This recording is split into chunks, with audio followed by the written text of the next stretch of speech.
Hiya! And slip you some boogie we willeth. Ladies and gentlemen, coming at you live from the middle of nowhere, the center of everywhere, here once again to give you yet another scrumptious dose of conversational boogie. This is Shift Happens.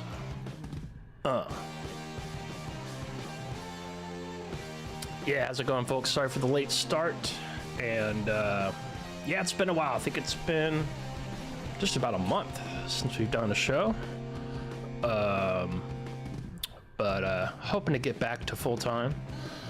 Got a few shows planned for the next few weeks at least, so we'll see. You know how it is. Life stuff happens. What's up, everyone in the chat room? What's up, MJ? MJ? How's it going? Sylvain? What's happening? Elfman's in the house.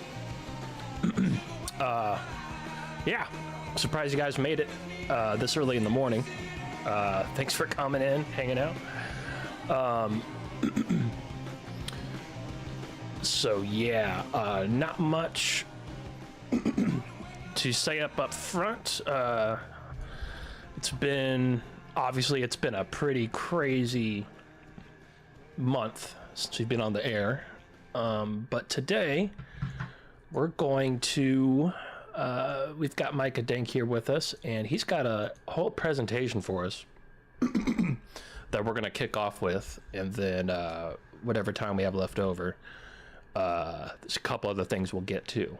So I'm going to be right there with you guys, sort of as a student going along over here. Now, to preface this, as some of our listeners might recall, now we've had Micah on the show before, a good several years ago, but not too long ago, a few times ago when we had Jason Quid on, you know, at the end of the show, I asked him, who is one person that you think more people should be paying attention to right now and their work? And his answer was Micah Dank. And so that's what here we are. that's a big reason why we're here. And then also, yeah, just haven't talked to Micah in a while. And there's been some news and developments and in his world. Yeah, it's just time to catch up. And when I reached out, he has this whole presentation ready for us. So yeah, let's just go ahead and get right on to it. Let me pull this over here, if it'll let me, and let's try doing this and that and that. Okay, so that ought to work, and then I should probably unmute Micah. All right, what's happening, Micah? Good to see you. Thanks for being here. What's up, man? And okay, now real quick, again, it's been a minute since I've used this program. Let me all right, go ahead and say tuxedo. Tuxedo. Okay, so I guess I don't need that one. That makes sense. Okay, so now the audio is all good. But yeah, so let's just get right into it. What have you got for us today, my friend? All right, so you got to present it. You got to show your audience. Yeah, we're looking at we've got the screen pulled up. We've got everything displayed right there. Oh, you can see it? Yeah. All right, okay. I'm going to be making a lot of claims, and what I want to do is explain them first, and then I'll circle back eventually and read you this again when it makes a little more sense. So, because you're going to see the patterns, you're going to see what I'm showing, you're going to start to be able to pick the patterns out yourself, and you're going to wonder what's the point of all this. Well, we take for granted we have calendars, clocks, watches, weathermen. The ancients didn't have any of that. They had sundials. In the Bible, they worked on dream interpretation for harvest. They had to know things. They needed to know Taurus is when you put the plow on the bowl and plant as above, so below. The Bible is an encoded farmer's almanac, and was the knowledge of staying alive the most important thing. They would look at the stars and see all this movement and make stories up about them and pass them down to their children. then them to their children. Eventually they learned how to write, and they wrote them down, and they evolved from Sumerian to Babylonian to Egyptian to Judaism in the Old Testament, then to the Christians in the New Testament, then to the Quran, the Gnostic text, all the way up to the Book of Mormon. So I'm going to read you this quote real quick, which you're going to get very familiar with right here. My point, once again, is not that those ancient people told literal stories, and we are now smart enough to take them symbolically, but that they told them symbolically, and we are now dumb enough to take them literally. So this is the zodiac right here. So, for example, if we're talking about the ram, that's Aries right here. If we're talking about the bull, that's Taurus, that's right here. Now, if you're in Aries, you can only talk about what's Aries related. If you're in Taurus, you can only talk about what's Taurus related. But if you are here in the story, which is known as the cusp or the handover date, because it's between both of them and the energies blend, you can talk about either of them. Excuse me a sec. No worries. Okay. So I wanted to let you know that. The other thing I wanted to let you know is that you have what's known as connecting signs. So for Aries right here, the two connecting signs are Taurus right here and Pisces right here. The other sign that you can make is what's known as the opposing sign. So from Aries, it would be the Libra. These are the patterns that they're going to make in the heavens. It's always going to be a connecting sign or an opposing sign. That's how you know that it was designed this way. This will make sense to you, I can swear to you. Indeed. Let's go ahead. Huh? I said indeed. There are questions. How Jesus was able to heal the blind. How he walked on water. How he turned water into wine. Why 12 disciples. Why he was betrayed with a kiss by Judas. Why was he dead for 3 days? Why is his birthday on December 25th? All of that is astrology. And I'm going to show you that. Now, Genesis 1:14 says, let lights appear in the sky to separate the day, that's the sun, from the night, that's the moon. Let them be signs, that's the zodiac, to mark the seasons, days, and years. And that's what I'm trying to tell you. I'm trying to tell you it's a farmer's almanac, and I'm going to make the case for that. The case that Jesus Christ is the sun in the sky, not the S-O-N. I know they're homonyms, but it doesn't matter. It has nothing to do with one another. Now, each zodiac sign is called a house, or an era, or an eon, or a sign. There are many words for it. A mansion, for example. In my father's house, there are many mansions. The thing that I wanted to do now is I want to go over the 12 signs of the zodiac. And I want to explain them to you and explain the key words, and then I'm going to show you what we're going to do with them. So the first sign I talk about is Aquarius, which is represented by the man. Now, technically, Aries begins the year, but I start with Aquarius because the first two signs that I talk about have to do with water, and you'll see why. So the story of Aquarius, one of the iterations, goes back to the story of Zeus and the young boy. The story of Zeus and the young boy is basically that Zeus saw a 14-year-old blonde boy on Earth, and he thought he was beautiful, and he wanted him on Mount Olympus with him. The boy's father wouldn't let him go. Zeus ends up bargaining with him. Finally, the boy's allowed to go. The boy is up there, and in there, he is just like in this picture right here. He is serving the gods something called ambrosia. That was the nectar that they drank out of this water pitcher. And he's doing this day in and day out. And one day, he just gets so fed up of doing this. He gets so fed up of doing this that he goes to the edge, and he pours it out. That's where the Greeks get their flood story from, because it caused the flood on Earth. And Zeus, who's usually a very malevolent god, he's a very sexual, deviant god, he's unpredictable, he was going to punish him.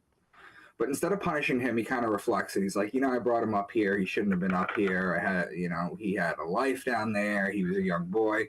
Instead of punishing him, what he does is he immortalizes him as the constellation Aquarius. So the key words would be man, because Aquarius is the sign of the man, whereas Virgo is the sign of the woman. Baptism, because this is how you baptize someone. Water pitcher, because this is a water pitcher.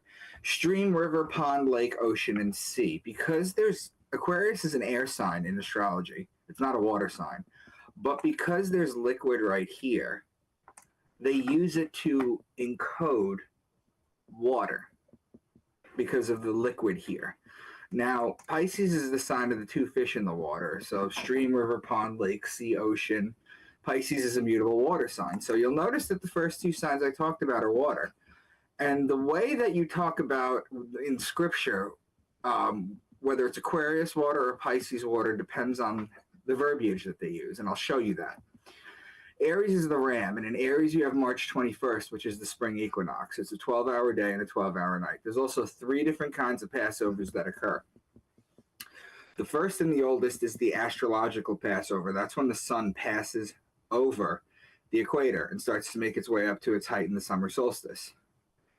The Jewish Passover is when the angel of death passes over all the houses, and those that don't have the lamb or the ram, because remember, Aries is the ram, and the Jews are the people of Aries, of the age of Aries. That's why they blow the ram's horn during the high holidays, because they're the people of Aries. Anyway, anyone that doesn't have the lamb or the ram's blood smeared on their doorpost, their firstborn sons get killed. And in Christianity, the passing over is changed, and it's called the resurrection of God's Son. That's Easter. Easter is also in Aries. And when is Easter? Easter is astrology too. You don't know when to celebrate Easter? Well, first you have to have the spring equinox, March 21st. Then after that, you have to have the first full moon after the spring equinox. And then after the first full moon, after the spring equinox, you have to have the first sun day. And that's Easter. That's how you calculate Easter every year. Now, Taurus is the bull. And when you look at the sky and you see Taurus during the season where it's supposed to be, you know you need to put the plow on the bull so that you can plant the seeds so you can harvest in Virgo and Libra. So whenever you hear bull, ox, calf, or cow being the female bull, that's Taurus. Gemini is the twins. It's the story of Castor and Pollux Troy. We're going to revisit these names, so don't forget Castor and Pollux Troy, because I'm going to ask you about it. Whose sister was Helen of Troy? It's the story of Achilles. It's another Greek story. So whenever you hear twins or brothers, that's Gemini. Cancer is the crab, and the crab in the ancient Egyptian time was known as the scarab, the beetle. So, why is Cancer the crab? Well, it's real simple. Starting on December 25th, the sun rises a degree on its axis. On the 26th, an additional degree. On the 27th, an additional degree. Every day, the sun is rising an additional degree. The nights are getting longer. The days are getting longer. The nights are getting shorter. This is not to scale, but the sun rises a degree through all these signs every single day. When it hits June 21st, that's the summer solstice. That's its height. That's the longest day of the year, the shortest night of the year. Then what it's going to do is for 3 consecutive days, 1, 2, 3, it's not going to rise any higher or drop any lower. What it's going to do is it's going to walk sideways, like the crab walks sideways. Then on June 25th, it's going to drop a degree, 26th, and an additional degree. Now it's doing the reverse pattern. Now every day, the nights are getting longer, the days are getting shorter. When it hits December 21st, that's the winter solstice. That's the longest night of the year, the shortest day of the year. The ancients used to look out at the sky and they would notice the sun wouldn't crack the horizon on this day. So what it does is they used to say God's sun was dead because the sun wouldn't even really come up. Then it's going to walk sideways for 3 consecutive days again, just like in Cancer. Now suddenly God's sun was dead for 3 days. We're on December 25th. It comes back to life. The day that all the gods are born. The risen Savior, the light of the world, God's only begotten Son is born again. So that's where that story comes from. So every day, rise a degree. Oops. Hold on. Every day it's going to rise a degree, stop, walk sideways for 3 days, drop a degree, stop, walk sideways for 3 days, and it does this pattern every year. Now, Leo is the king. He's the lion. He's the king of the jungle. The ruling planet of Leo is actually the sun. So whenever you hear lioness, lion, or cub, that's Leo. Virgo is the woman holding the wheat stalk, which I'm highlighting right here. Remember when we said that you plant in Taurus? Well, the virgins would go out and cultivate the wheat in Virgo in order to make the bread for the year. So whenever you hear virgin or woman, because Virgo is the sign of the woman, wheat, grain, seed, barley, corn, these are all grainy things that were harvested in the northern hemisphere thousands of years ago. And they were harvested during Virgo season. The wheat is the bread, the barley is the beer. Libra is the scales of justice, the scales, the justice, the balance, the just one. The reason it's the justice is because it judges God's sun as it passes over, or technically passes under, the equinox and starts to make its way down. So it's basically passing under the equinox. And it's starting to make its way down into death, into winter. So Libra is also wine season. Libra is also olive oil season. So 3 things for Libra: law, judge, justice, the just one, divorce, marriage, court, lawly things. Grape things: wine, vineyard, wine press, grapes, olive oil or olive oil. That's Libra. And Scorpio is the scorpion, and he is the betrayer. When a scorpion bites you, it leaves an imprint in your skin that looks like a pair of lips. It's why the mafia has the kiss of death. That's where they get that from. And it's why Jesus was betrayed by Judas with a kiss. So the sun is judged in Libra, and it's betrayed in Scorpio. Then finally in Sagittarius, this is where the bow and the arrow shoot the sun, inflict further punishment on the sun. This is where the sun dies. Why? Because on December 21st, the sun is at its lowest point. It cannot rise any lower. It was considered dead. December 21st is the last day of Sagittarius.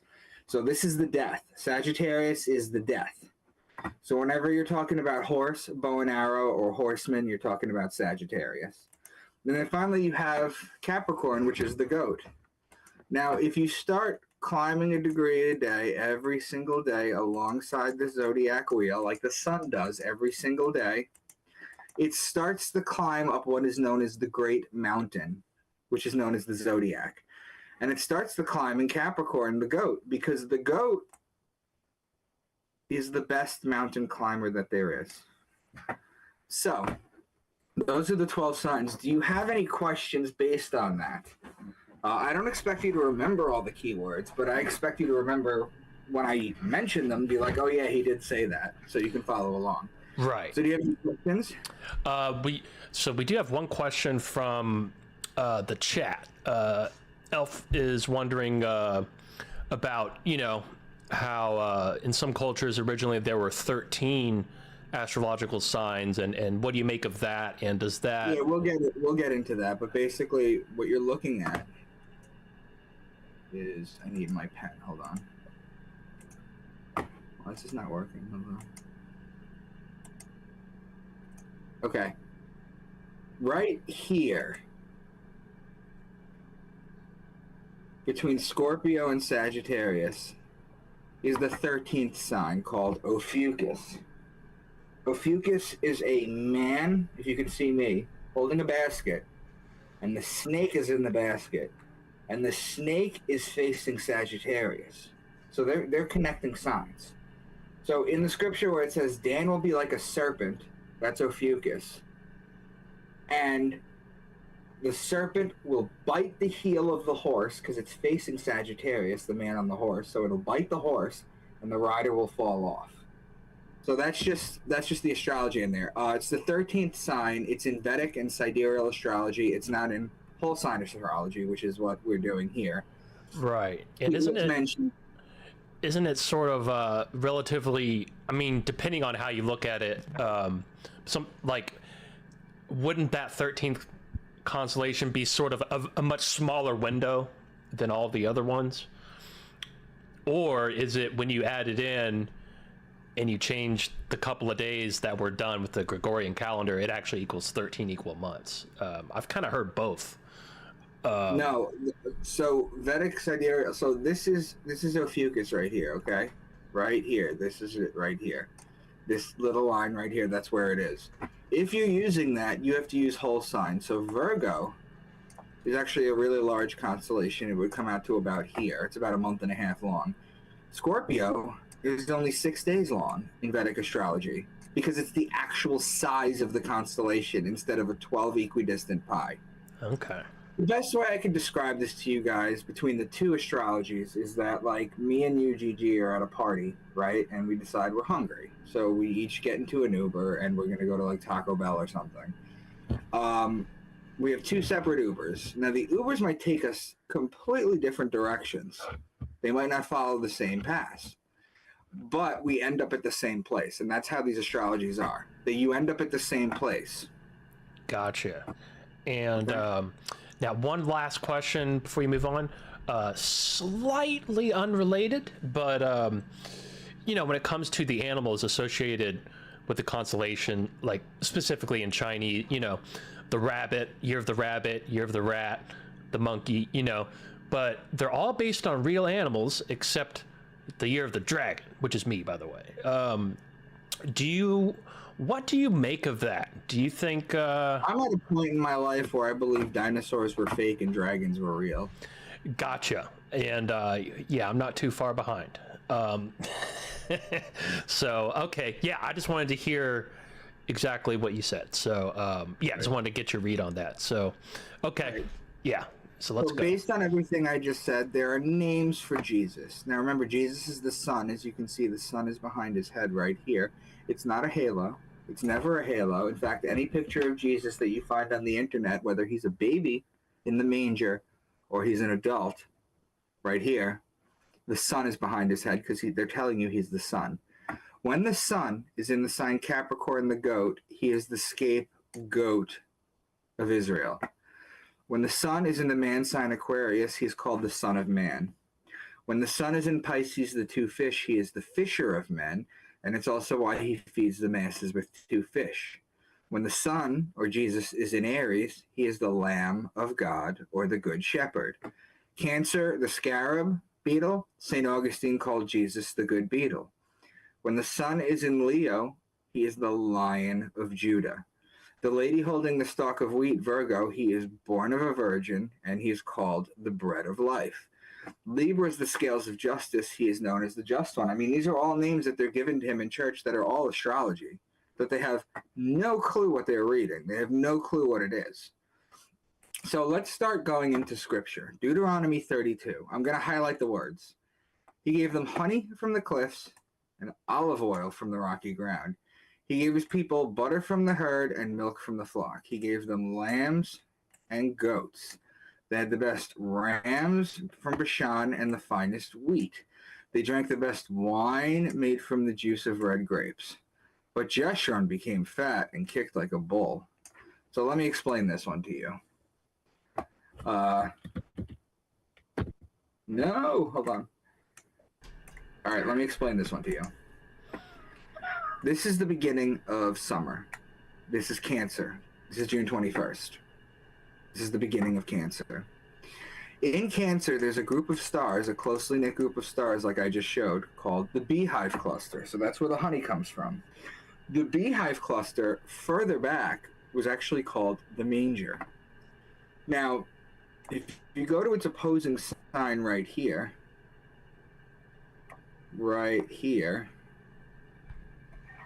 at this line right here, this is the last day, first day of winter. This is the last day of Sagittarius. In Sagittarius, you have the center of the Milky Way galaxy, which is where the milk comes from. So the milk and the honey, so it's the beginning of summer all the way to the beginning of winter. That is your land of milk and honey. It's not a place on earth. Now, he gave them olive oil. Well, that's Libra. That's when you process them. The lamb is Aries. The goat is Capricorn. The ram is Aries. The wheat is the lady holding the stalk of wheat, Virgo. The wine and the red grapes has to do with grapes, which has to do with Libra. And the bull is Taurus. So there are 7 signs here in Deuteronomy 32.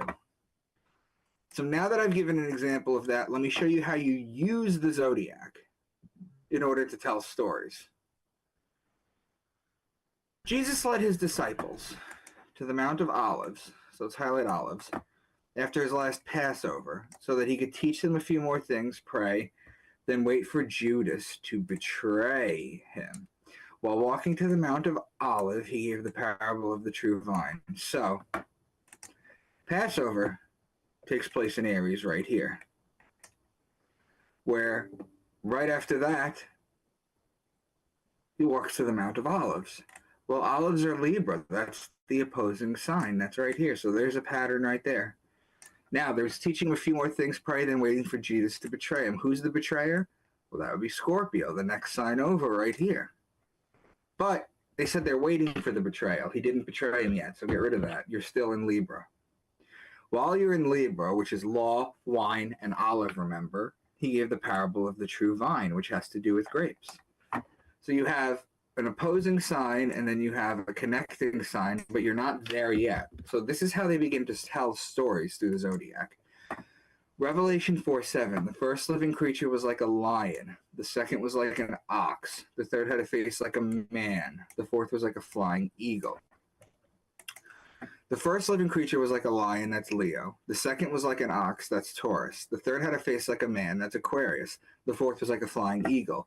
In astrology, the scorpion is the belly-crawling creature. It's the lowest form of life on Earth. In fact, one of the first things, well, if not the first thing that God does after the deception in the Garden of Eden, is he doesn't kick them out right away. That's not the first thing he does. The first thing he does is he takes the legs away from the snake, from the deception. It's a punishment to crawl on your belly. In Mexico, during Santo de la Muerte, men get dressed up in suits and get on their hands and knees and their bellies and they crawl to church. However, the evolved form, also known as the ascendant of the scorpion, is the eagle. The eagle is the highest flying form of life on Earth. It'll evolve again after Scorpio to the eagle to the phoenix, which is the story of Christ, the Son. It's the same story. It's a flaming ball of life that dies into its own ashes and is metaphorically reborn. So, Leo, Taurus, Aquarius, and Scorpio are the four fixed signs. So what are the fixed signs? Well, you have these four start the season. These four are the fixed signs. So the fixed signs, look at this. Look at this pattern that it makes. And these are known as the mutable signs. They take you out of the season. Now, the first sign is called the cardinal sign. That would be when you connect the cross of the solstices and the equinox, you get the cross. That's the cross of God's Son that he carries to his death. So these are the first four signs. These are known as the cardinal signs.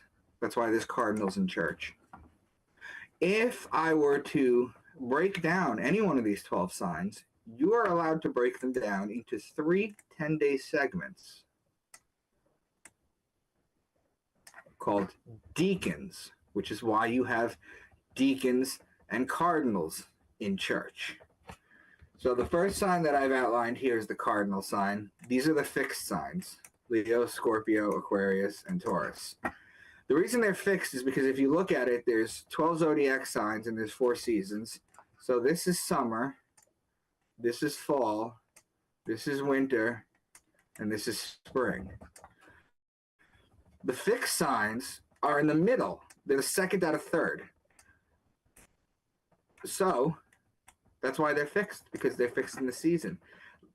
Leo's in the middle of summer, Scorpio fall, Aquarius winter, and Taurus spring.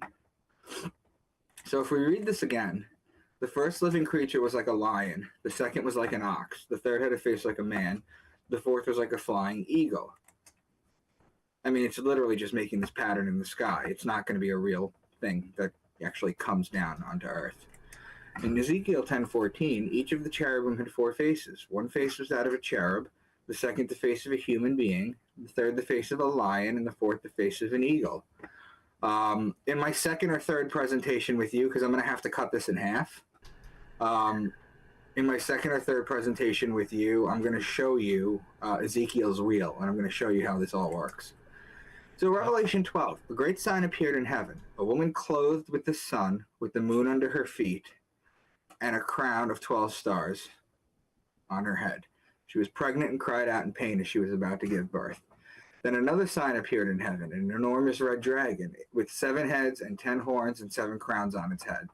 Its tail swept a third of the stars out of the sky and flung them to earth. A woman clothed with the sun is a metaphor for the sun being in Virgo. So if the sun is in Virgo, the moon will be at her feet. So let's check this out. This is 12 zodiac signs. There's a 24-hour-a-day clock. So this is also a clock. So this is midnight to 2. This is 2 to 4, 4 to 6, 6 to 8, 8 to 10, 10 to 12, 12 to 2, 2 to 4, and then we were looking for Virgo, which is 4 to 6, right? If the sun is in Virgo, that's between 4 to 6 p.m. Isn't the moon still down? The sun's in Virgo, the moon will be at her feet, because when the sun is up, the moon is down. When the moon is up, the sun is down. That's how it goes, basically. Then another sign appeared in heaven, an enormous dragon. Its tail swept a third of the stars out of the sky and flung them to earth. So here's the dragon's tail. It goes from Aries to Sagittarius, which is 4/12 of the signs, or 1/3 of the stars out of the sky. So the giant sign appeared in heaven, a woman clothed with the sun. The sun is in Virgo, with the moon under her feet because it's between 4 and 6 p.m. And the sun is still out. She was pregnant and cried out in pain as she was about to give birth, and another sign appeared in heaven, an enormous dragon. Its tail swept a third of the stars out of the sky. The dragon's tail is a third of the stars out of the sky. Now, I forgot to mention to you that one of the Scorpio evolves 8 times. I've given you 3, but a 4th one is the dove. And I'm not going to go into that because it's irrelevant, but it explains scripture here. So, behold, I send you forth as sheep. That's Aries right here. In the midst of wolves. The constellation Lupus, which means wolf, is in Libra. That's an opposing sign. That's a pattern. So be as wise as serpents. That's Ophiuchus right here, or serpens as it's known. And harmless as doves. Well, the dove is Scorpio. So you have an opposing sign, and then 1, 2, 3 signs in a row. So I've given examples of astrotheology in the Old Testament as well as the New Testament. I've been accused of cherry-picking verses from the Bible to prove a point. Let's take a much longer passage and see if we can decode it as well. Are you familiar with the story of Job? I'm sure I am, but I probably don't remember which story is attributed to that name. So, all right. So the story of Job basically goes like this: he's God's most faithful servant. He has everything you can imagine. He has land, he has money, he has animals, he has family. Oh, right. Yeah. He has everything. And Satan goes up to God and says, listen, the only reason he's faithful is because he has everything. If he started to lose things, I bet he would curse you. And God actually takes the bet and he says, okay, Satan, you can do whatever you want to him, but you cannot take his life. That is the only caveat. So Satan goes, all right, so little by little he starts losing things. And then at one point he's lost pretty much everything. He's sitting on rocks, he's got boils on him, and he's just crying out to God for 20 pages in the Bible. I mean, it's a lot. And he's just crying out to God, and then God responds to him. And I'm going to read you God's response to him. Okay? Okay. Job 38:32. Can you lead forth the Mazzaroth? The Mazzaroth was left intentionally untranslated by these people. The Mazzaroth actually means the zodiac, and you can Google this. You can look this up. And anywhere you find your information, Mazzaroth is the zodiac. The Mazzaroth over time becomes the word Mazalot, which survives in modern Judaism today as Mazel Tov, and you know how old Mazel Tov must be, which means good fortune from the stars. So what is the Lord's challenge to Job? He says, can you bind the chains of the Pleiades? Can you loosen Orion's belt? Well, those are open, obvious celestial metaphors like the ones I've been trying to explain to you. Mm-hmm. Then he says, can you bring forth the constellation in their seasons or lead out the bear with its cubs? The constellations are the zodiac above. The bear and its cubs are Ursa Major, the Great Bear, and Ursa Minor, part of the Big Dipper. Now, the Pleiades are in Taurus. Orion's belt is between Taurus and Gemini. And the Great Bear and its cubs, Ursa Major and Ursa Minor, are between Gemini and Cancer. So you have Taurus, Gemini, and Cancer to open this up. That's 3 signs in a row. Then who can tip over the water jars of heavens? Well, that's literally Aquarius, the man tipping over the water jar in heaven. Do you hunt for the prey of the lioness and satisfy the hunger of the lions? That's Leo. So now you have 4 signs in a row. And you have this Aquarius right here. This is just to open up, but we're going to continue. Who provides food for the raven? The constellation Corvus, which means raven and borders on Virgo. Do you watch when the doe bears her fawn? Riga, meaning deer, is located in Orion. Who let the wild donkey go free? That's a Salus Borealis, meaning donkey, and is located in Cancer. Will the wild ox consent to serve you? Well, that's Taurus. Do you give the horse its strength? We know the horse is Sagittarius, but if you keep reading, it laughs at fear, afraid of nothing. It does not shy away from the sword. The quiver. What is a quiver, Gigi? The quiver sits on the side of the horse that holds the arrows because it's a man on a horse with a bow and arrow, which is exactly what Sagittarius is. Does the eagle soar at your command and build its nest on high? The eagle is Scorpio. Finally, he says, can you pull in Leviathan with the fish hook? Well, Leviathan was an ancient fish deity, just like Dagon, just like Mithra. They were competing Piscean fish deities at the time. So when it's all said and done, you have these 2 connecting signs. Aquarius, can you tip over the water jars of heavens? And can you pull in Leviathan with the fish hook? And then you have the horse right here, the eagle right here, and then you have these 5 signs. So in God's reply to Job, the only thing he didn't mention was he didn't mention the ram or the lamb or the shepherd. He didn't mention the law or the wine or the grapes or the oil. And he didn't mention the goat. But these are 3 of the 4 cardinal signs. So this makes a pattern too. So just showing you all the stuff that is hidden in here. Now, how Jesus was able to heal the blind. Well, we're talking about the sun, right? Because in the story, Jesus, the blind man comes up to Jesus. And Jesus, he's like, please heal me, sir. I can't see. And then Jesus is like, yeah, through your faith, I'll heal you. And I'm obviously paraphrasing. But he touches the dirt, and he licks his fingers, touches the dirt, and puts it on his eyes. And when it falls off, he's able to see. But the sun does the same thing too. Because around 7 or 8 p.m. when the sun goes down, I am now blind. I cannot see. The sun literally has to come up in the morning and touch my eyes so that I can see. Because without artificial light outside, it's pitch black. You can't see anything. Now, how he walked on water, we know that Jesus walked on water. We know that story. But we know that the sun also walks on water. If you've ever been on a boat and seen the sun off the water, walking on the water. And also, Jesus' title was Christos because the Jews wrote the New Testament in Greek. And Christos means anointed one or oil. Doesn't oil also walk on water? Indeed. Exactly. So this right here, Jesus walking on water, the sun walking on water, and Christos is a triple entendre that they put right there. How he turned water into wine, this is not a parlor trick. This is a process. See, the reason God is considered a man and Mother Earth is considered a woman has to do with one thing only.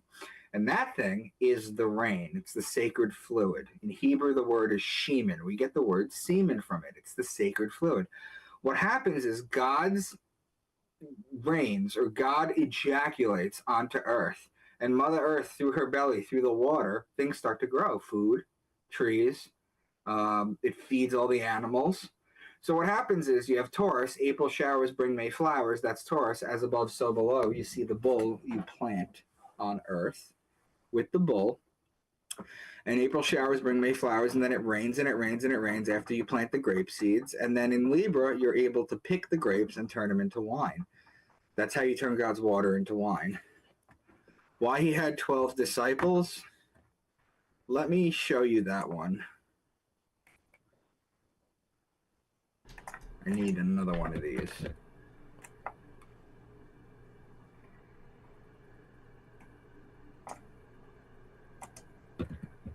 Okay, so Aquarius would be John the Baptist, if you're counting the 13th sign.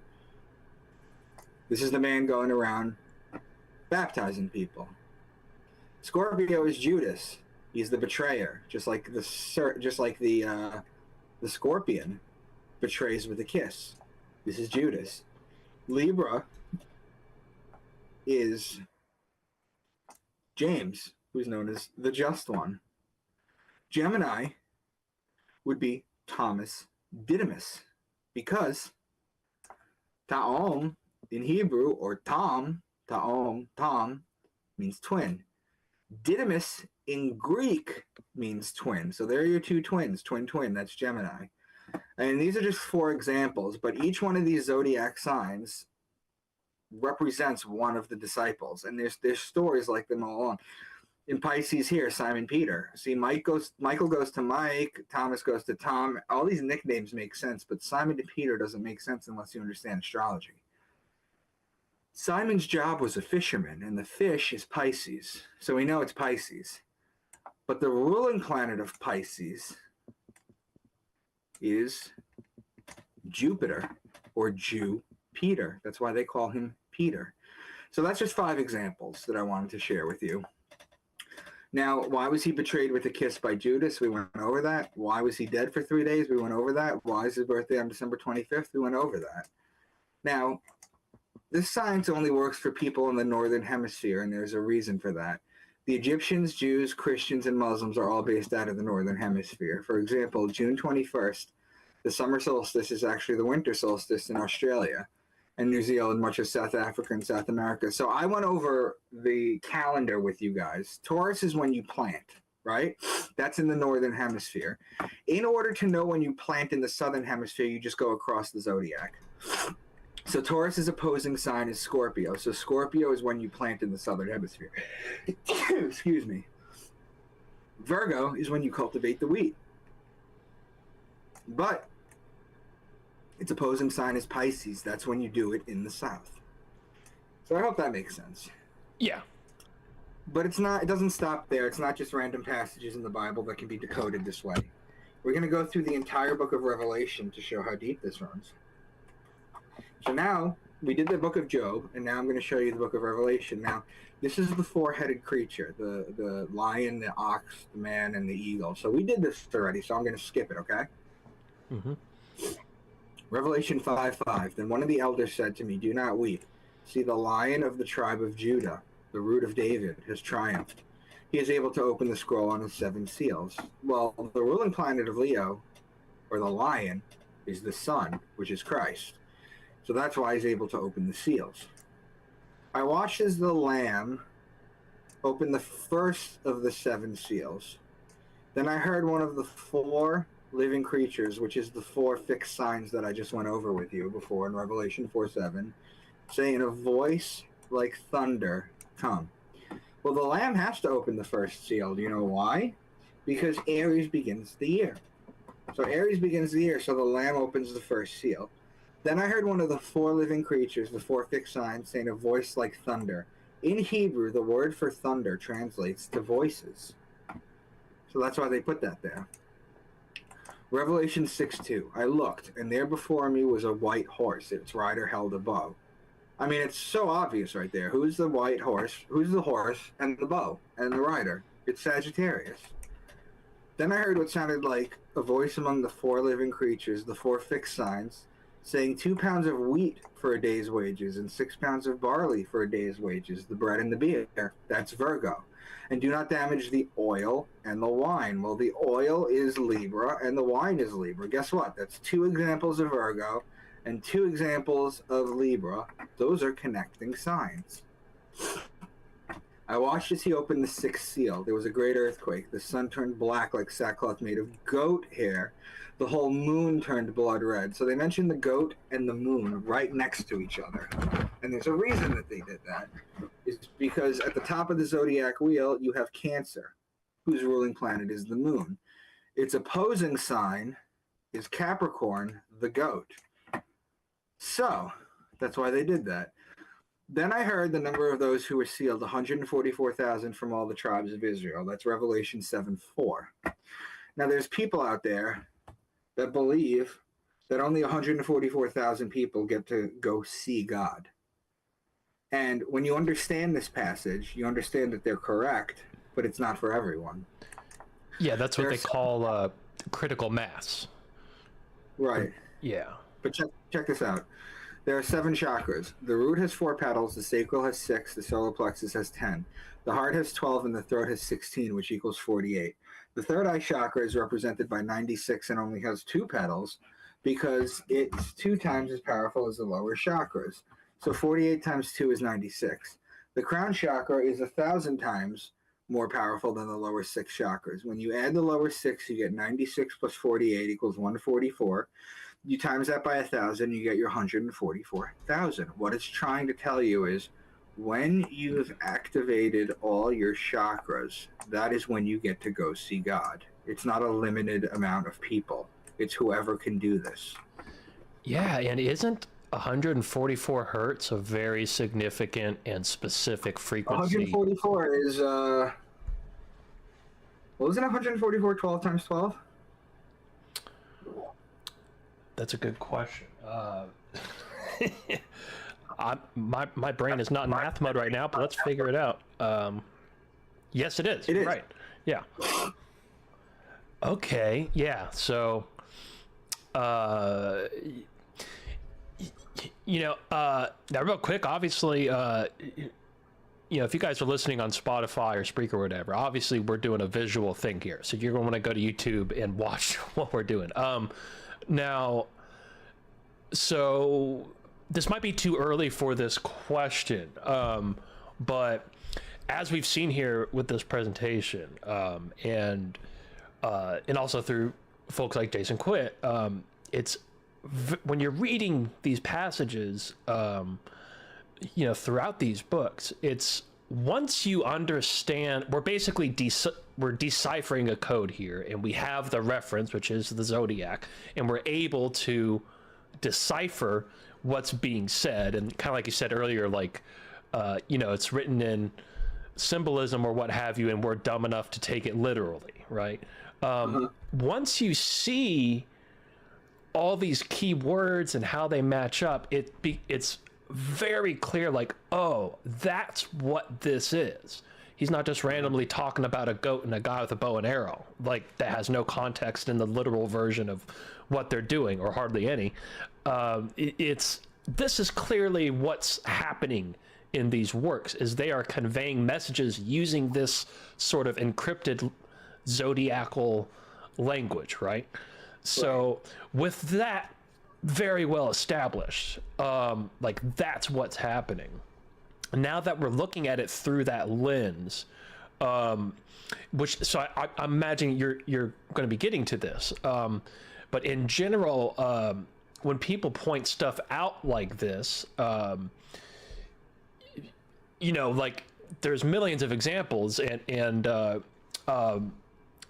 so again, we're establishing this is what the language that they're using is. But my question is, okay, gotcha. Now, what are they saying with this language? Like, what are the I'm going to warnings? explain. Okay, yeah. All right, so Revelation 9:3, and out of the smoke, locusts came down on the earth, and were given powers like that of the scorpions on earth. So I'm going to show you in about 5-10 minutes that in Leviticus 11, you're allowed to eat locusts. It's a food source. So that's a good thing. But it was given powers like that of scorpions on earth. What is the power of the scorpion that I told you? What does the scorpion do? It betrays. Kiss of That's death. what it does. Right? Exactly, it betrays. And the kiss of death, exactly. So locusts are a food source. That's how they're good. But how do they betray? Too many is literally one of the plagues. So in small quantities, it's okay. But in large quantities, it's not. Revelation 9:7, the locusts looked like horses, that's Sagittarius, prepared for battle. On their heads they wore something like crowns of gold. Well, that's just the metaphor for the sun, the gold. So the gold in Sagittarius. And the faces resembled human faces. Their hair was like women's hair, and their teeth were like lions' teeth. They had tails with stingers like scorpions. So you have Sagittarius and the sun in Sagittarius, and Scorpio. Those are the connecting signs. Then you have Virgo, the woman's hair, and Leo, the lion. Those are connecting signs too. So multiple patterns. Now we did the dragon, so I'm going to skip that. The beast I saw resembled a leopard.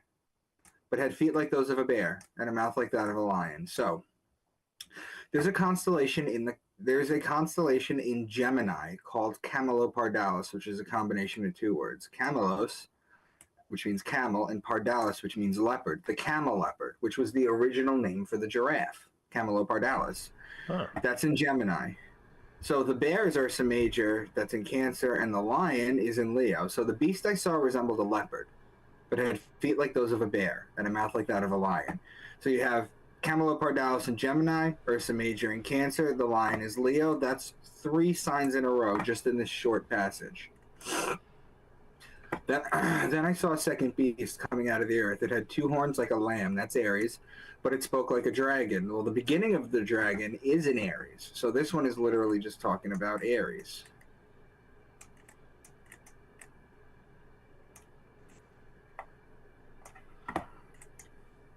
Revelation 18:13.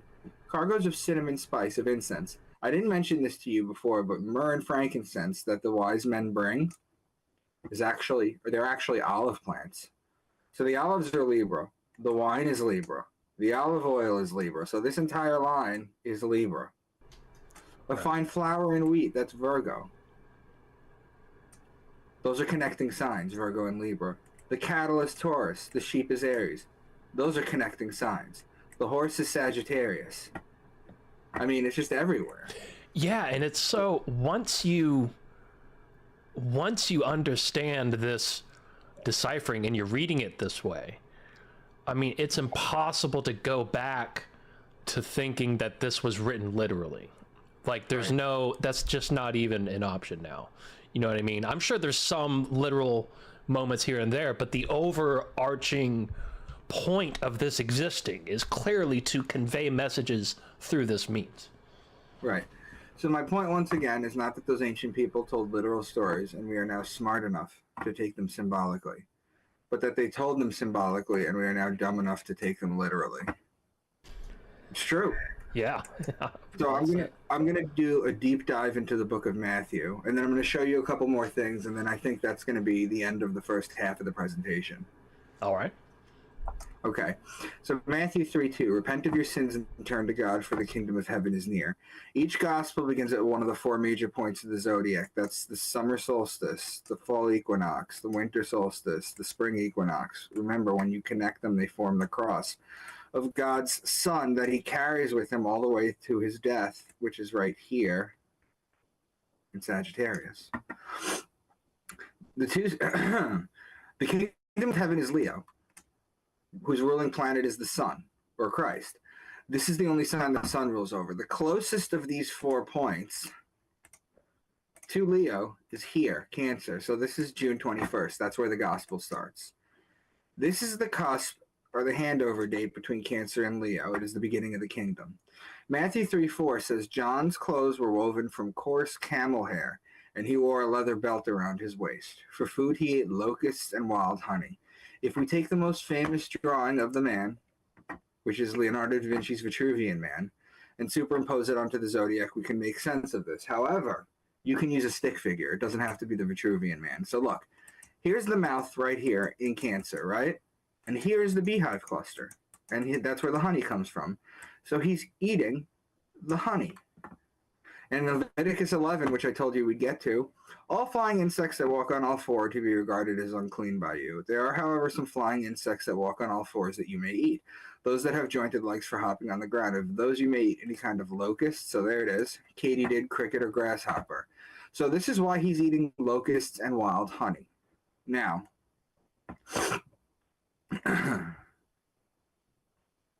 no. Okay, and also, so this is also why a pound of grasshoppers is 3 times as nutritious as a pound of beef. When all these elites are trying to get you to eat bugs, it's biblical. It's from Leviticus 11. You can open it up and read it yourself. So a little lower down on the body is Gemini. That would be kind of like here, because we already had the head, so this is a little lower down on the body, as you can see by where Gemini is placed. The clothes made out of camel hair, or the constellation Camelopardalis, which is in Gemini. Then here's Taurus, which is a little lower on the body, so that's like the midsection right here. So we started in Leo. Then we went to Cancer, the mouth, the beehive cluster. Then we went to Gemini, which was a little lower, and we put some clothes on him. This is Camelopardalis. Then in Taurus, this is where you wear the belt. And Taurus resembles the bull, and the female is the cow, which is where you get the leather from. Regarding the belt, Orion's belt sits right here between Taurus and Gemini. So, you have Leo, Cancer, Gemini, and Taurus. You have 4 signs in a row to explain what he eats, what he wears. It's right there. So now, next would be a baptism. So we were here. This is where we started. This is between Leo and Cancer right here. If you follow that to its opposing sign to make a new connection, it is now touching Aquarius, who's the man with the water pitcher. Now this is the baptism part. The man with the water pitcher in Aquarius is personified as John the Baptist with the water. It's important to note, too, that John the Baptist and Jesus are always exactly 6 months apart. When you think about the fact that Jesus is born on December 25th and rises a degree on its axis, right?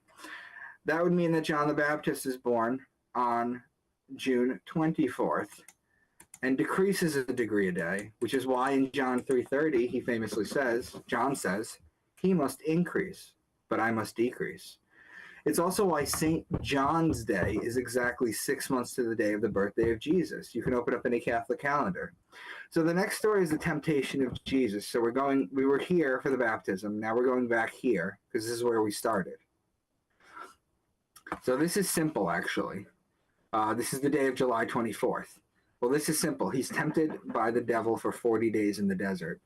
So count 40 days from July 24th. That takes you to September 2nd, which is right in the middle of Virgo. What is the very next passage? If you are the Son of God, tell these stones to become loaves of bread. Here we see mention of the bread, which tells you that the sun is in Virgo. So we were in Leo, then we were in Virgo, and now we're in Libra, which is law, wine, and oil, remember? Well, what are the next passages? I did not come to abolish the law, and if you are even angry with someone, you are subject to judgment.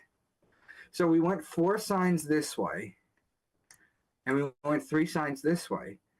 So the beginning of this gospel shows you 7 signs in a row, in a row, in a row. Matthew 7:15 and 16. Beware of false prophets who come disguised as harmless sheep. That's Aries right here. And can you pick the grapes from the thorn bushes? Well, the grapes are in Libra. That's right here. That's an opposing sign. Moving along, Matthew 13, later that same day, Jesus left the house and he sat beside the lake. Now notice the phrase beside the lake. If he was in the lake, you could make the argument that he was in Aquarius or Pisces because he was in the lake. But they say he sat beside the lake. So that's between the two. Its cross sign is the Leo-Virgo cusp. So now you're touching Virgo right here. Well, since you're touching Virgo right here, what are the next passages? They are the wheat and the weeds, the mustard seed, and the yeast. Now, moving right along, you just all have to come back here, follow this opposing sign. Now you're touching Pisces, and you can talk about the fishing net parable. See, what this is what I did was I took Ptolemy's list in 150 AD of the 48 constellations he knew about at the time. That's as close to this time frame as you can get, basically. And I took those 48 constellations and I found out what they all were. And there's a story that each piece tells. And you can each biblical story is a different way of rearranging the zodiacs to make patterns and teach you about the heavens. You asked what's the purpose of this. These are like math examples at school. Like they teach you math and then they give you a list of, 5 times 2, 3 times 1. They give you a bunch of examples so that you can understand the whole concept. And that's what this is. They're giving you examples so that you can understand the whole concept and understand how this goes from a literal story to a metaphorical story. So Gemini is the sign of 2 men, technically twins. However, there's just a short mention of brothers in the next passage. He's just the carpenter's son, and we know Mary, his mother, and his brothers, James, Joseph, Simon, and Judas. This ends right here, because you're still in Gemini, because they were talking about the twins. But if you follow this to its opposing sign, this is a very important date right here. This is the day, December 21st, is the day of death. So what is the very next story? It's the death of John the Baptist. As I've mentioned previously before, death comes at the end of Sagittarius. So I'm going to show you how Scripture is written now. Let's take a sentence which sounds like it could be in the Bible but isn't. If I said to you, the rulers were divided between war and love, it split the land in half, you could read that as a literal translation, or the ruling planet of Aries is Mars, who's the god of war. The ruling planet of Venus, the ruling planet of Libra is Venus, the opposing sign is the goddess of love. There is your war and love, and if you connect it, it literally splits the land or the zodiac in half, and that's how they wrote Scripture. Matthew 14, 17, and 32, but we only have 5 loaves of bread, that's Virgo, the bread, and 2 fish. Well, Pisces is literally the 2 fish. And these are opposing signs, go figure. The bread and the fish. We were just in the cross of God's Son. We were just in Virgo, and now next is Libra, which is law, wine, and oil, remember? What stories do we get now? The story of the temple tax, the unforgiving debtor, divorce and marriage, all that is law. And the parable of the vineyard worker, which is wine. So law and wine. And Virgo and Libra are connecting signs. And then next is Scorpio with the kiss. So that's 3 signs in a row. And then you have the death of Christ. That's 4 signs in a row to end this. Astrology is a language. If you understand this language, the sky speaks to you. And I understand this language. And I'm trying to teach this to as many people as possible. I have a book series out that does this too. But we'll get to that later. So are you starting to see the great implication of this so far? This means at the very, very, very least, the Bible is not meant to be taken literally. Now let's read this again. What is the point of this? We take for granted we have calendars, clocks, watches, weathermen. The ancients didn't have any of that. They had sundials. In the Bible, they worked on dream interpretation for harvest. They had to know things. They needed to know Taurus is when you put the plow on the bull and plant as above, so below. The Bible is an encoded farmer's almanac, and was the knowledge of staying alive the most important thing. They would look at the stars and see all this movement and make stories up about them and pass them down to their children, then them to their children. Eventually they learned how to write and wrote them down, and they evolved from Sumerian to Babylonian to Egyptian to Judaism in the Old Testament, then to the Christians in the New Testament, and so on and so forth. My point, once again, is not that those ancient people told literal stories and we are now smart enough to take them symbolically, but that they told them symbolically and we are now dumb enough to take them literally. So, just a few more things before I have to go. The U.S. was not founded as a Christian nation, no matter how much they try and tell you that. They can find quotes all they want. Christianity is the most perverted system that ever shone on man. That's Thomas Jefferson. I have found Christian dogma unintelligible. That's Benjamin Franklin. This would be the best of all possible worlds if there were no religion in it. That's John Adams. The Constitution is the guide which I will never abandon. That's George Washington. The U.S. was founded upon secular values. And the day will come when the mystical generation of Jesus, by the Supreme Being as his father in the womb of a virgin, will be classed with the fable of the generation of Minerva in the brain of Jupiter. That's Thomas Jefferson in a letter to John Adams.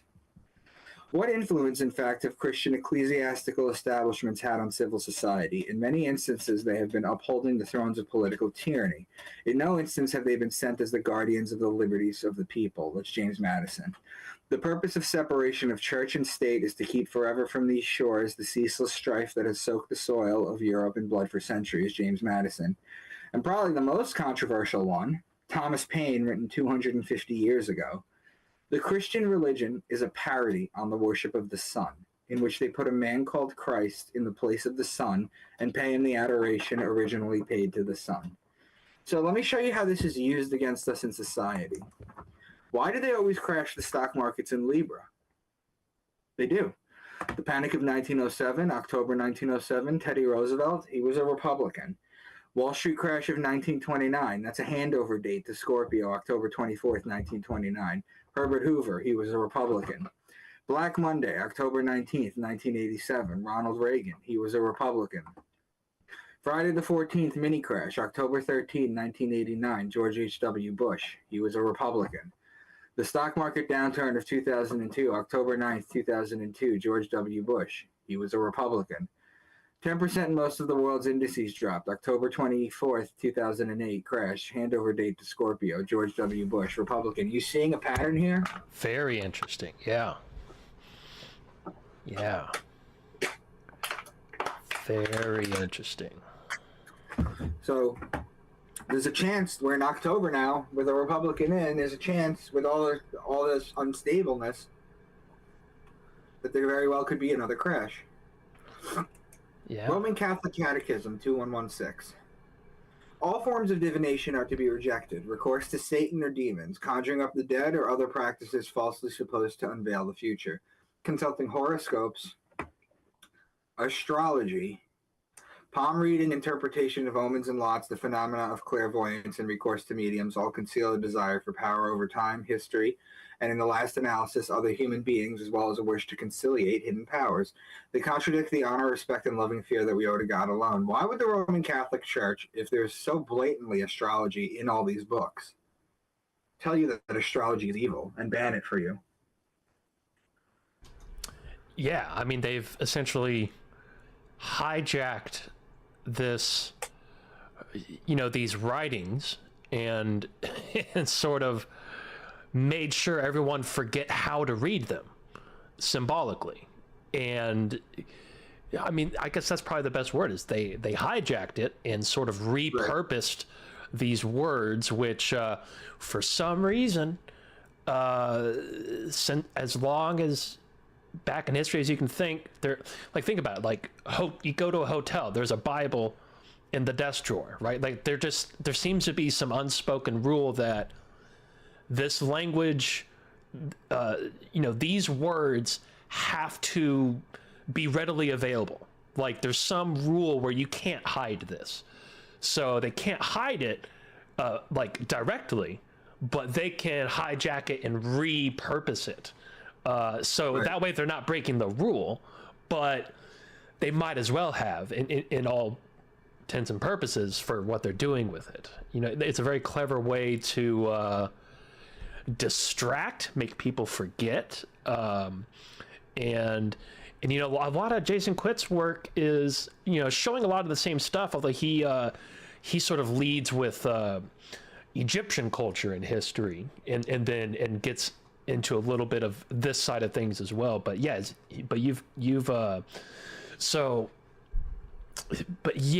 like I said, it's very, once you see it, you can't unsee it. This is obviously, the center of why these works were created, were to convey through this specific symbolical language. And like you said, it's like a farmer's almanac, which is pretty spot on, especially now that we've seen all of this. There's that's obviously what's going on here. And so I've got a million questions now. Now that we have the language, what else is it saying? There's definitely the farmer's almanac aspect of it, where it's, I'll show you that in a few. I just want to get through the last couple of these. I'll show you that in a few. Yeah, let's go. Okay. So, remember this movie? Yeah, I have. It's been a long time, but yes, I did see that at one point. You remember what Nicolas Cage and his brother's names were? No, I don't. But I'm guessing... I told you to remember them at the beginning. The Gemini twins. Castor and Pollux Troy. Interesting. Okay. Okay. Now, who is John Travolta's character? I don't know which one's which. John Archer. Okay. Archer is bow and arrow, Sagittarius. Those are opposing signs. So they embed this into Hollywood. They embed this into stuff. There are a ton of characters in Harry Potter that are named after stars or constellations. You have Draco Malfoy, Pollux Black, Sirius Black, Andromeda Black, Regulus Black, Arcturus Black, Cassiopeia Black, Orion Black, and Cygnus Black. I was just thinking about all of that. Yeah. In Batman Begins, the evil character's name is Ra's al Ghul, who gets his name from Al Ghul, which is the demon star. Mm-hmm. Do you remember this video, Cranberry Zombie? Absolutely. 1990 song for the Cranberries Zombie. Here's Dolores O'Riordan. She's painted gold, and her head dressing represents the rays of the sun. Well, in the very next scene, you have the sun on the cross, and here's Sagittarius right here, waiting to shoot the sun and kill it. So they embed these into music, into TV, into movies. They know this science. But it's not just the Bible. If you don't know by now, the Bible is not original. You still might have doubts. Here's 6,000 years of ancient holy texts going from 5 Sumerian tablets, the Babylonian Enuma Elish, the Code of Hammurabi, which is where the Jews get their punishment and code of ethics from, to the Egyptian Book of the Dead, to the Gnostic text, to all of them, to the Quran, to the Book of Mormon. I'm still working on the Apocrypha, the Ethiopian Bible, and the Colburn Bible, but they are all the same. So let me just show you this slide real quick. These scriptures are metaphysical, astrological, anatomical, alchemical, spiritual, esoteric, and mythology. They are not literal, historical, reality, or original. The Bible is also a gematria, an etymology, a numerology, a symbology, and a psychedelic book. There's 12 holy sciences. I'm just showing you one. Right. So from everything I'm showing you, I'm just showing you one. And that's the first half of my presentation. So what do you think? Man, well, I think my questions, I have a feeling a lot of them are going to be answered in a bit here. So for now, let's get to a couple of questions from the chat room. Let's see. So one is, Lisa asks, isn't the dragon resonant? This is from earlier. She says, isn't the dragon resonant of the lunar nodes too? Like the north and south nodes? That is an astrology question. What I do is called astrotheology. They're cousins, but they're related, but they're not the same thing. You'd have to ask an astrologer that. Okay, and which Lisa is. Yeah, so I think she's just connecting dots between the two. And she has a couple more astrological questions and connections to what you're saying. Now, so that kind of handles those for now. And then, yeah, I guess that's it for. I mean, MJ says, "What about Sharia law?" But I'm not sure at which. I wasn't quite looking at. I'm not sure what he's referencing. When you have me, if you have me back on, when you have me back on, Gigi, I'll do the second half of the presentation. I go through the Quran. Okay. Yeah, I was going to say, we're going to, wherever we end today, we definitely need to do a part 2. Yeah, I mean, we maybe even a part 3. I mean, there's definitely, because now that we are equipped with, if I had the time, I would take this new vision we have, right, of looking at these texts, and I would be going through it, paragraph by paragraph, and like, okay, what is this actually saying? And but that's what you do. So instead of me taking the time to do that, I would like to do a whole show just sitting here and just pointing out parts, like, okay, what are they talking about here? Where is this going? What is that hinting at? Like, and just sort of get answers through you that way. And I think it's it's incredible that you've done all this work. I mean, that's a lot of time and thinking and pattern recognition, and I mean, that's a full-time gig. Talk about a full-time gig. So yeah, it's really cool that we were able to show all of that with the new video format and all that. Yeah, how soon do you want to do part 2? I'm in New York for another 7 days. Okay. Hey, what's up, Scott? Scott just got in the chat. Scott, let me tell you, buddy, you are going to want to watch this one from the beginning. We just got through a very clear presentation of stuff we've covered on the show, and similar to what Jason's pointing out with Egyptology and all of that. But yeah, this was just a great breakdown. Like I said, it's one of those things where once you see it, you can't unsee it. The pattern is there, the language is there, the encoded. This is an encoded message delivery system, and I still love that quote. Where it's written symbolically, and we're dumb enough to take it literally. Yeah. So now, gotcha, Scott. Gotcha. Now, so are we so do you have to go in a few minutes? I actually have to go. I have a couple things that I got to get done. Okay. Well, I guess. So basically, we'll just put a pause, like at the end of this episode. That'll be the pause, because now we've got the foundation, and then when we do part 2, we'll just pick right up from here. I'm going to show you 6,000 years of history. I'm going to show you that it's not just the Bible. Yeah. So perfect, because that definitely goes in a direction where a lot of my questions come into play. Because that's the other thing. It's all these different religions and cultures.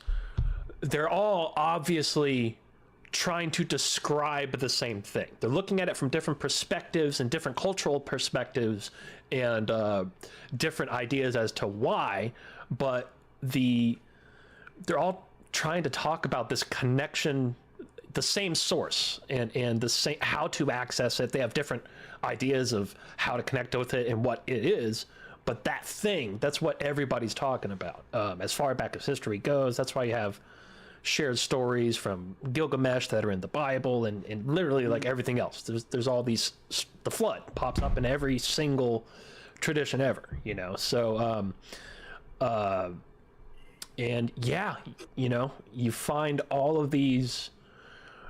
What better way to maintain these ideas than to encode them in something as permanent as the stars and constellations? Because, as we know, even though we use the same words in English that were used even just 500 years ago, the way we use them is completely different. Like if you try to read just like, a letter that your great ancestor wrote in 1500 to, one of his friends, just like any piece of literature from back then, like you can read the words, but you don't know what the hell they're saying. It's a completely different use of the words. So as the use of language changes, one thing that will stay the same are these patterns and connections with the constellations. And it's sort of it's the only timeless form of communications between that and megalithic structures, which are also pretty clearly speaking about the same things. Those are like two of the best things that stand the test of time: big ass stones and these universal patterns that are encoded in all of these languages. So and then when we do part 2, we will springboard with this knowledge that we have now, and I want to try to figure out what it has to say. What is it saying about this time, this year, in our world right now, and how does that relate to what's going on and why it's going on and who's doing it? Is sort of the direction I would like to go, and what happens after this. Where are we going? Because as we continue to find out, everything in this universe is ever more fractal and cyclical. You know what I mean? So, and I think I know that there's information encoded in this way that answers a lot of the questions that everybody, especially right now. I mean, this is like one of the craziest times ever. People are running around freaking out. There's some wild shit going down in this world, and this isn't the first time. There's a cycle to it, and there's a way to look into it, and this is sort of a foundation to being able to look at what these texts have to say about exactly that. Exactly, brother. Yeah. Well, I gotta take off. Right on. Text me. Let me know how soon we can do part 2.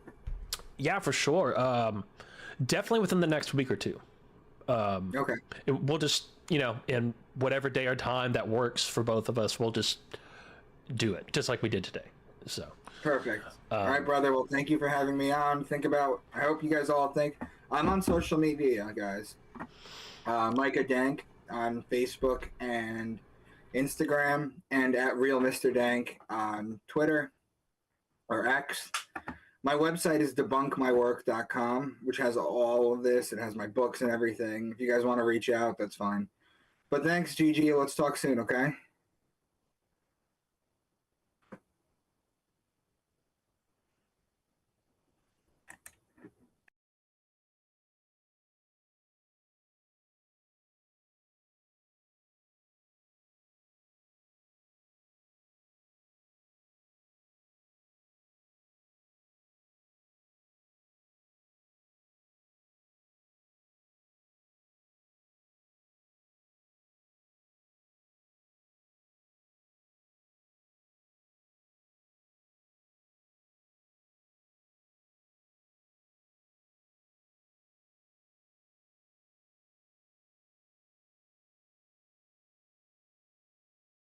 I'm muted.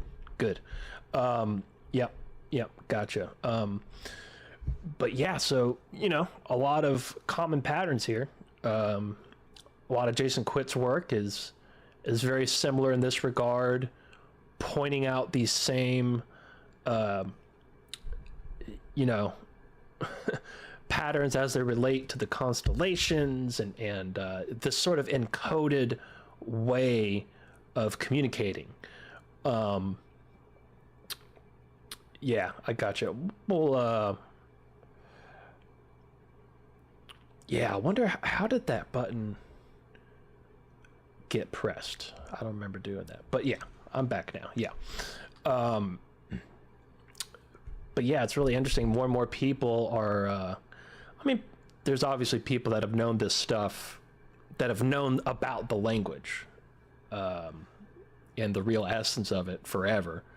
But it's cool now that this is becoming more and more widely known. But yeah, I do want to get into, kind of like I was saying, now that we understand the language in which these, messages are being conveyed, like what are these, what is really being said? Like, we got it. This is how they're saying it. And there's a million different examples. Like there's a clear pattern there, but what is being said now? Like now let's go through all the text and figure out what they're saying about then, the present, and the future. So yeah, that's kind of it for today.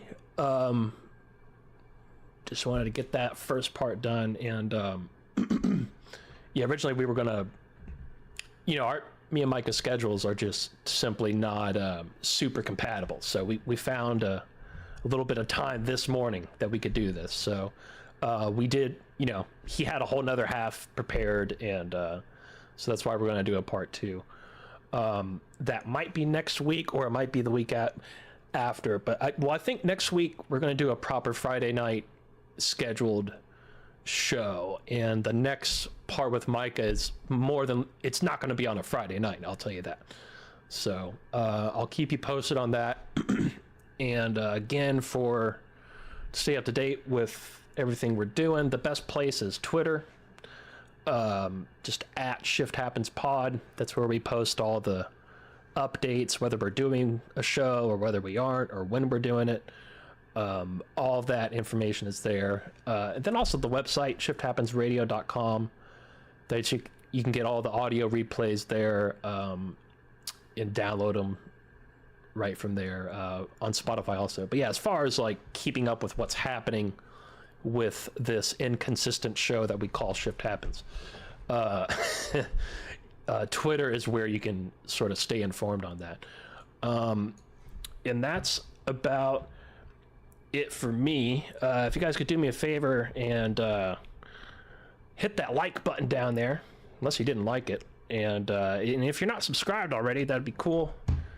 If you could hit that little subscribe button, or if you're subscribed, unsubscribe. I don't know. Do whatever you want. But those two buttons are there. Appreciate all that stuff. And yeah, that's it for now. We got a lot to chew on. And we're definitely going to chew on some more in a part 2. And with that, hope you guys have a great rest of your weekend. Thanks for coming out, everybody. And we will see you guys very much sooner than later. Ladies and gentlemen, this has been Shift Happens here. I'm your host, Gigi. As always, follow me on Twitter over at Shift Happens Pod. Associate producer is Brad Harris. You can catch him on Twitter over at ADS Brad Harris. All blames and faults go to Fran. That's right, Fran's fault. And you know what else would be good for you? Just go check out Elfman's Twitter. Go see what he's been doing over there. And but yeah, if you guys didn't, some of you guys showed up late, this one's definitely worth going back to watch from the beginning. Very clear presentation of this. Well done. All right. Thanks for hanging out, everybody. We'll see you guys very soon. Take care.